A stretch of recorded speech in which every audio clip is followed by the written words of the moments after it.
Games Workshop have kindly sent us their latest knight kits, the new variants of the Serastus pattern, finally in plastic. I can't wait to leap into this kit and show everyone what's new, but we've got to start from the beginning. And if you aren't as familiar with Warhammer 40k, I need to briefly explain what Imperial Knights are. Towering war machines piloted by a single person, Knights are the largest class of mech with a single pilot in use in the Imperium of Man. They hail from Knight houses, which are planets given over to the service of their knightly masters. Originally colonized when humanity first reached out for the stars, great colony ships landed on worlds with breathable atmospheres, which often meant exposure to large and violent native wildlife, as well as alien hostiles. They produced these large industrial machines and quickly learned to turn their purpose to war and hostility. Over millennia, as their understanding of the technology that brought them to their new worlds dwindled, the societies increasingly fell into a feudal structure, with the populace becoming serfs to their knight pilot nobility. Later being found by the Martian Mechanicum and the Imperium of Man, technological expertise and equipment able to uplift, repair, and maintain their ancient war machines was exchanged for pacts of loyalty. While semi-autonomous by the standards of the Imperium,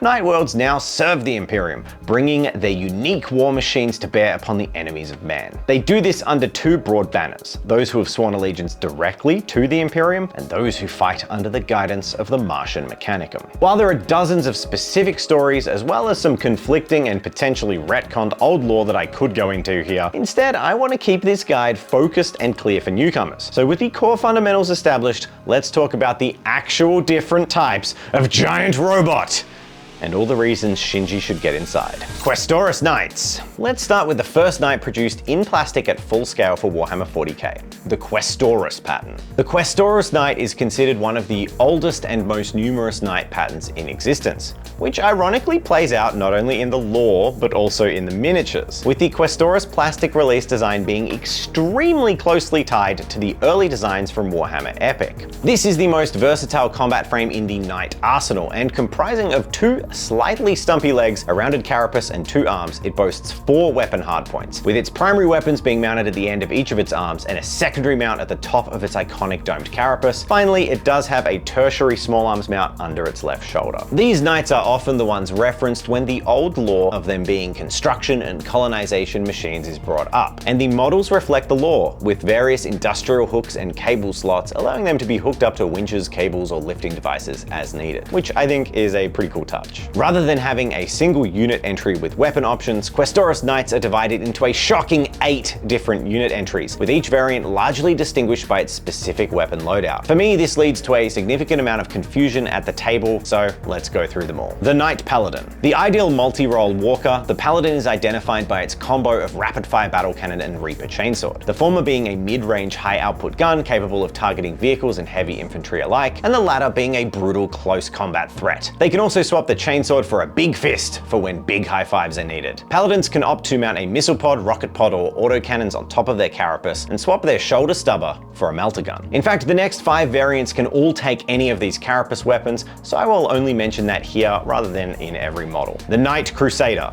If you'd rather shoot things than be versatile, the Crusader is the Questorus for you. Armed with a massive Avenger Gatling cannon on one arm and a choice of rapid-fire battle cannon or thermal cannon for anti-tank on the other, it's all guns all day, which is basically the opposite of what I think when I imagine something called a Crusader. The Knight Warden. Warden being defined as a person responsible for the supervision of a particular place or activity, or for the enforcing of the regulations associated with it, is of course armed with a hefty Avenger Gatling cannon. But unlike the Crusader, it also has a big sword. It can swap the sword for a big high-five power fist if it would like. Overall, I just feel like the Warden and the Crusader should have swapped names, given their loadouts. The Knight Errant. Wielding its choice of sword or fist and the vicious anti-tank thermal lance, the Errant is the close-range anti-big target specialist of the Questorus group. It is a capable tank hunter, getting a bonus to hit the closest target in 10th edition.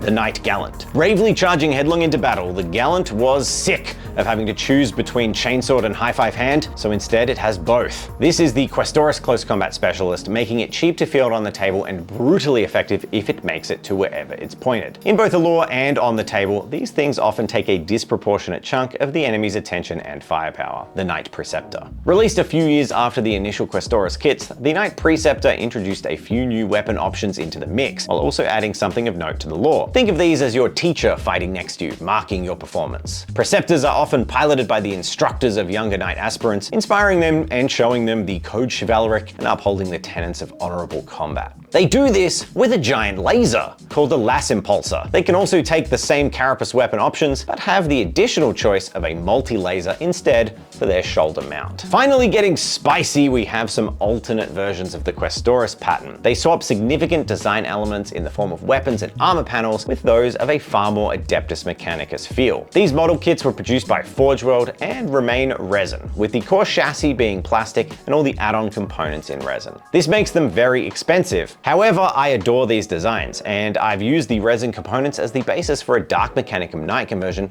in an earlier video on the channel.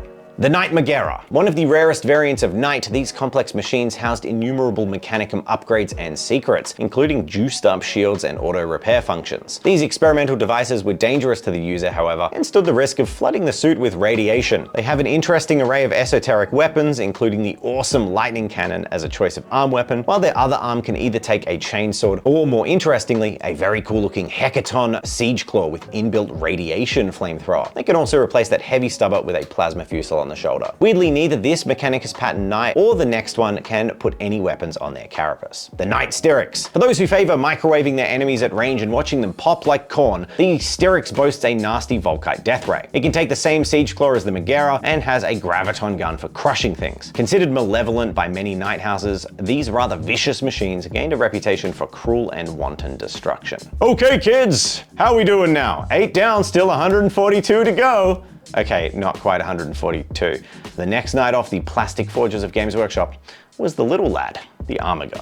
Significantly smaller than all the other patterns of Knight, the Armiger chassis are piloted by aspiring nobles, bastard children, and occasionally talented commoners. Armigers serve the role of squires and bondsmen in Knight armies, darting between the massive war machines, filling gaps in their defenses and protecting their lieges from unexpected threats. Armiger pilots can have their will dominated by the knights they serve, forcibly driven to obey the impulses sent to them by their master. These knights typically hunt in packs, and on the tabletop they're among the most numerous you will see. This is largely due to the importance of more bodies on the table, and a smaller points cost that allows for more flexible list building. There are two primary patterns of Armiger available in plastic kits from Games Workshop, and one as a Forge World plastic and resin kit. The first is the Armiger Warglaive. Prowling forward aggressively, the Warglaives are vicious, close quarters fighters. Armed with a thermal spear and Reaper chainsword, they can also mount a heavy stubber or melter gun on their carapace. These knights mirror the Knight Errant loadout, albeit with smaller versions of the same gun, and they excel at taking out heavy infantry and challenging tanks and monsters on the field. The Armiger Helverin. In the style of roaming cavalry archers, Helverins range the battlefield, using their fast-moving battlesuit to outpace the enemy while laying down hails of gunfire with their rapid-fire Helverin autocannons. These guns leave the Helverin without a melee weapon, so generally they try to keep away from enemy threats to make the most of their firepower. The autocannons themselves are a comfortable take-all-comers weapon, excelling at nothing in particular, but being quite capable against most targets. Finally, the Forge World variant, the Knights Moirax, are a gorgeous model kit once more themed around the Mechanicus that I happen to own 2 of in various states of assembly. Much like the Megara and Styrax, the Moirax pattern Knights boast unstable reactor cores to power weirder, more esoteric Mechanicus weapons. Interestingly for Loyalist Knights, Moiraxes have a buffet of weapons available, and they can choose to select these for their arm mounts in any way they'd like. However, Moiraxes don't have any secondary carapace weapons and have to rely on their arms. Weapons available include the Graviton Pulsar, the Conversion Beam Cannon, the Lightning Lock, the Volkite Vuglair, and the Moirax Siege Claw with inbuilt Rad Cleanser. As a rather personal side note, due to their Forge World status, they have inflated points in 10th edition, and compared to War Dog loadouts for Chaos Knights, I can't really see many competitive uses for them. Their guns seem a little bit lackluster. Help. I really want them to be good, so if you're competitive and you can tell me how to use them, I'd love to know, because the regular War Dogs just seem way better. The Dominus pattern.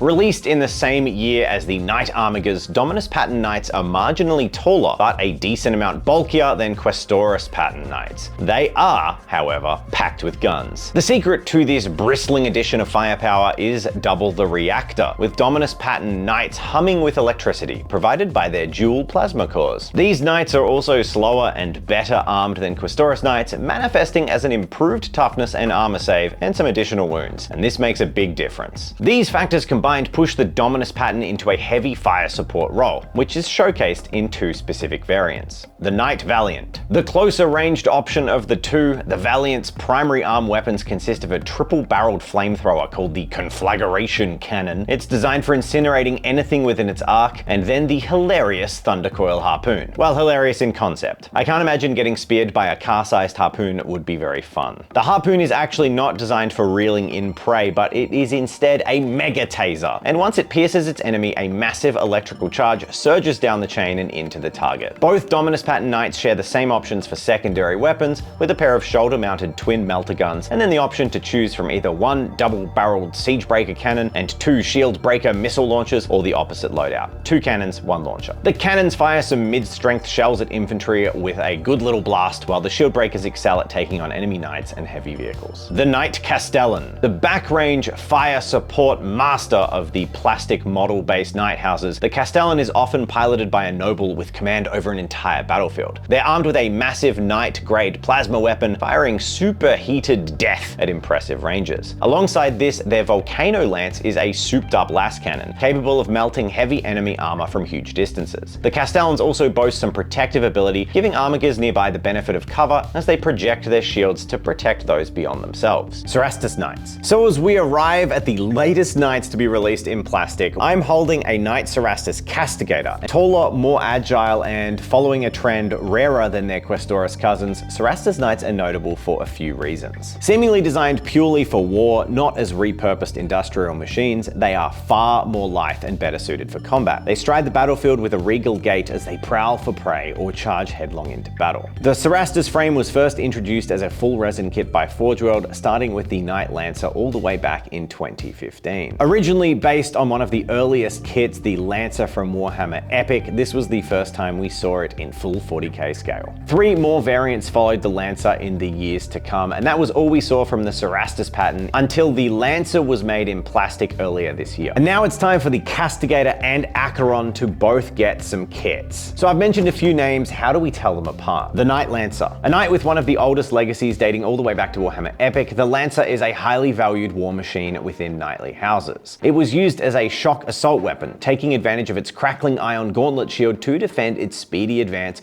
before it brings its deadly shock lance to bear on its enemy. Favored by nobles with a desire to win glory by combat, and in my opinion, the most knightly knight in the entire range, this knight also wins the prize for the most easy to identify based on a name, given that it wields a lance. Unlike most other patterns of knights, the Serastus frame do not have any carapace or secondary shoulder weapons, relying entirely on their primary armaments to do the job. The Knight Acheron. Sharing the same base plastic frame as the Lancer, the Acheron is now up for pre-order. This towering knight trades a defensive gauntlet shield for a nasty anti-infantry flamethrower. Mounted on its other arm is the horrifying looking Reaper Chain Fist with a built-in twin heavy bolter. Chain Fists are fairly iconic in the Warhammer 40k as the be-all and end-all of anti-tank devastation. However, as it sits, the melee weapon shares the same profile with the Reaper Chainsword, and the Flamer is the same as the Valiants but with 1 dice less shots, making the Acheron's loadout rather uninteresting in terms of unique rules or effects. Interestingly, the Acheron is not seen as a machine of honor. Their solemn task of scouring and burning out fortifications, cities, and defenses was seen as a required duty rather than a noble pursuit. The machine spirits or latent AI of these robots had a singular lust for destruction. It was arduous to control and pilot, and added to the mental load of taking them into combat. Knight Castigator, the one I'm unboxing. A reliable war engine designed with the intent of dealing with bulk enemies, the Castigator is armed with a nasty Castigator bolt cannon, able to rain down a hail of devastating explosive anti-infantry rounds at range. Also armed with a Tempest Warblade, the power sword of knights, the Castigator is more than capable of close combat duels against monsters and machines. Often piloted by veterans with good trigger discipline and a mind for controlling the battlefield, the Castigator is a respected and capable machine with little to no narrative downside. I wanted to make a point here. It's a really minor thing, it's a personal thing, and feel free to disagree. I love Serastus Knights, I think they have gorgeous design. However, for me, there's a little disconnect between all 3 aspects of the model: the narrative, the model itself, and the rules. What do I mean by this? Well, the chassis is defined as being singularly for war, and each variant is sold on the merits of basically being a top-of-the-class solution for the various problems knights face, be it one-on-one duels or assaults or anti-infantry and flame-based devastation. However, the lack of additional weapons and questionable punch on the systems on the knights themselves, for me, seems a little at odds with the lore. Most of their weapons are matched or outclassed, or just identical to a weapon on a cheaper chassis such as the Questorus Questorus, or their entire function is just better served by a slightly more expensive Knight Dominus. I think this is in part due to their status as Forge World Index models. I'd like to see them excel at their specific function a little bit more, because Knights struggle with a limited number of models on the table. If you only have one gun on your Knight,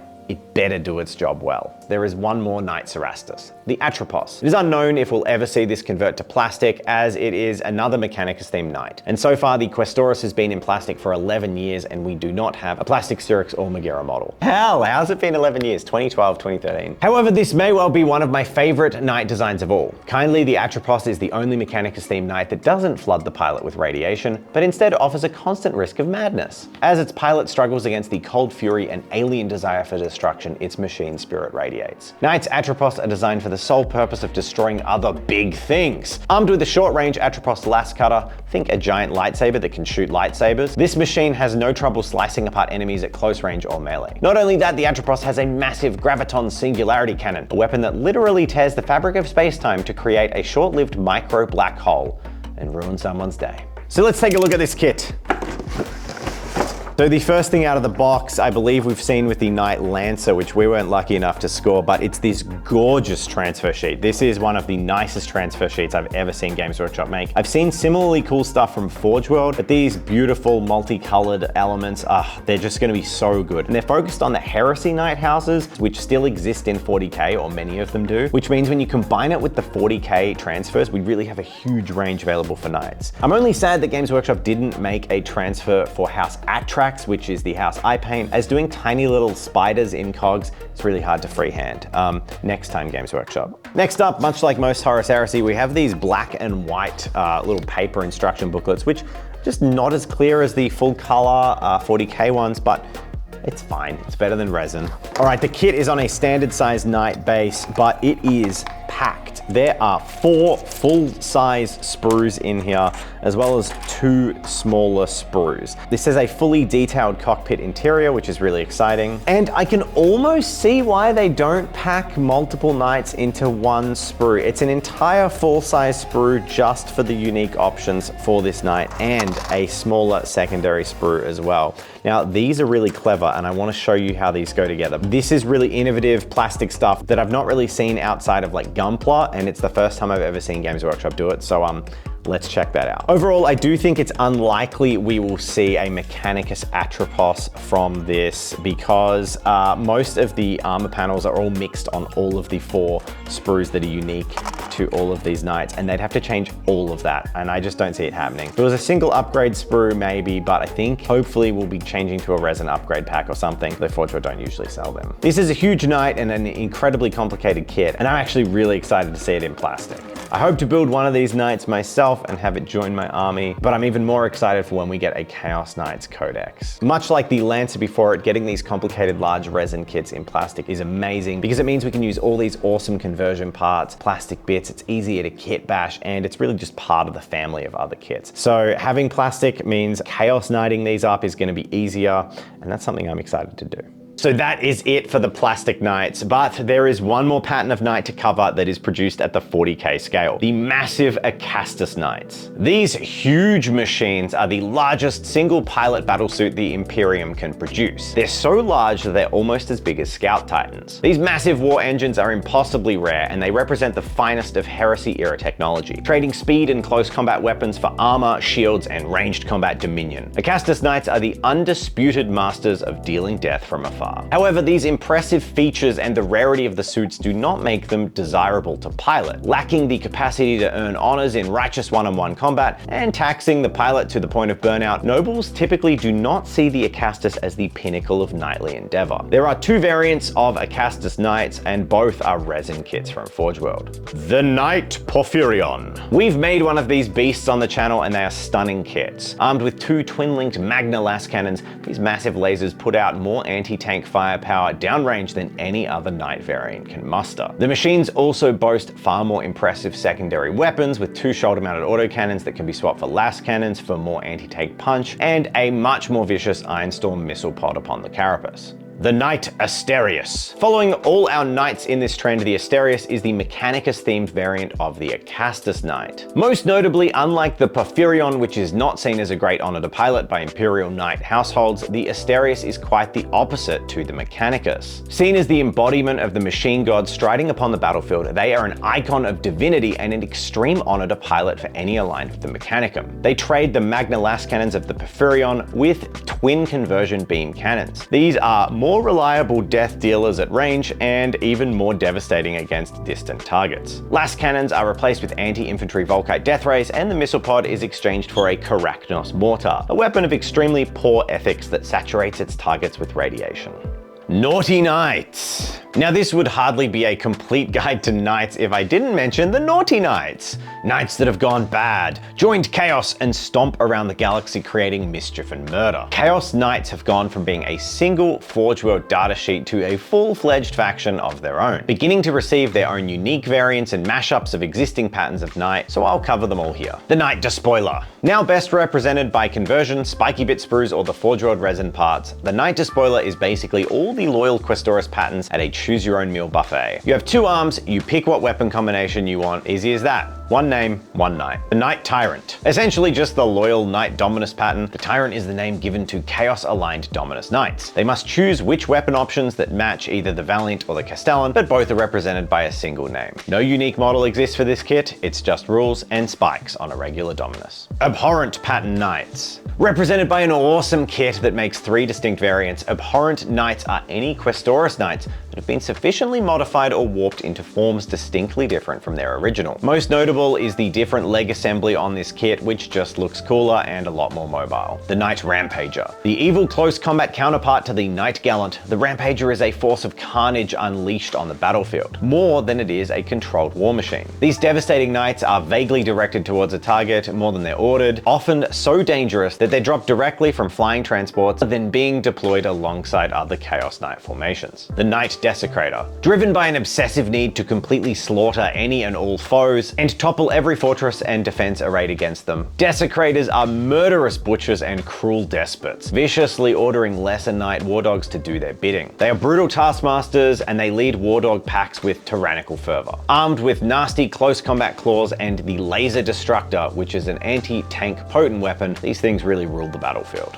The Knight Abominant. The most warped and weird of the abhorrent knights, the Abominants combine the brutal power of a knight with arcane warp energies. The pilots are capable of dealing devastating psychic attacks, and they disintegrate foes with their Volkite combustors. Fighting in close combat with their mutated club tails and whip-like arm weapons, they also feature some really cool tusk heads. None of the knights abhorrent have carapace weapons, which does seem a little bit odd to me, but whatever. War Dogs. Effectively Armigers, but with extra options, Chaos War Dogs are resentful, bitter servants who seek personal glory and relish in the destruction their machines can bring, taking out the frustration of their station upon their enemies. They fight in hunting packs more like vicious animals than the ordered squires of knights. War Dogs are split into 5 variants with more variants and options than their loyalist counterparts, but unlike the rest of Chaos Knights, these follow the loyal knight model of having a specific name tied to their weapon loadouts. The War Dog Executioner. These are Armiger Helverins with Chaos Paint. The War Dog Huntsman. These are Armiger Warglaves with Chaos Spikes, not large Australian tree-based spiders. The War Dog Stalker. One of 3 variants made from the unique Chaos War Dog kit that has been basically out of stock since it launched and sold out last year. All 3 of these variants can swap their Carapace Melter or Heavy Stubber for the Chaos Unique Havoc Multi-Launcher. Stalkers are considered the pack alphas of War Dog hunting packs, leading their companions by vicious example. They wield a nasty-looking Slaughter Claw, which can be swapped for a chainsword, and an Avenger Chain Cannon, a brilliant anti-infantry weapon for Chaos only that can be swapped with the Thermal Lance equivalent, the Demon Breath Spear. All the Chaos stuff just has evil names, but it's the same weapon mostly. The War Dog Brigand. Believing ranged combat is skillful, elegant, and clean, Brigands are the ranged variant of the War Dog, eschewing close combat for 2 guns. They wield the Demon Breath Spear and the Avenger Chain Cannon with brutal efficiency.